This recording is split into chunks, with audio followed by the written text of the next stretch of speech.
siswa dan mendukung tercapainya capaian pembelajaran serta profil pelajar Pancasila. Jika dilihat dari modul ajar biologi fase F yang digunakan, secara dokumentasi evaluasi sudah disusun cukup lengkap. Terdapat post-test dan post-test berbasis digital, penilaian keterampilan melalui presentasi dan produk, penilaian sikap melalui observasi aktifan, serta refleksi guru dan peserta didik. Bahkan modul mencantumkan rencana teknologi berupa remedial, bahkan modul juga mencakupan rencana teknologi berupa remedial dan penggayaan. Ini menunjukkan bahwa secara perencanaan evaluasi dalam kurikulum merdeka sudah selaras dengan needs assessment autentik dan diferensiatif yang dicanangkan oleh kurikulum. Namun pertanyaan kritisnya adalah apakah evaluasi seperti ini benar-benar sudah diimplementasikan secara optimal di kelas? Dalam praktik pembelajaran, seringkali evaluasi masih terjebak pada formasi administrasi.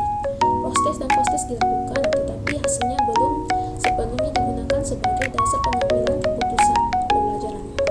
Penilaian sikap dan keterampilan seringkali bersifat subjektif karena keterbatasan waktu guru tidak dalam melakukan observasi mendalam terhadap seluruh peserta didik.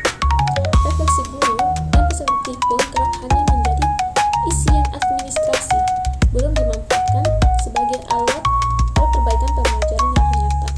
Kritik pertama saya terhadap evaluasi dalam kurikulum merdeka ini, khususnya sebagian tercermin dalam modul ajar ini, terletak pada kesenjangan antara desain evaluasi dan realitas kelas.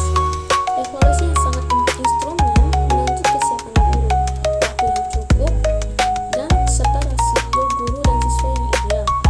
Dalam kondisi kelas besar, guru berpotensi kewalahan melakukan penelitian proses, observasi sikap, dan sekaligus memberikan umpan balik individual yang bermakna. Akibatnya evaluasi berisiko kembali pada penilaian hasil akhir semata, meskipun kurikulum meningkatkan proses belajar. Selain itu, meskipun modul sudah memuat rubrik penilaian produk, pemanfaatan rubrik tersebut di kelas seringkali belum maksimal. Rubrik seharusnya menjadi alat transparansi bagi siswa untuk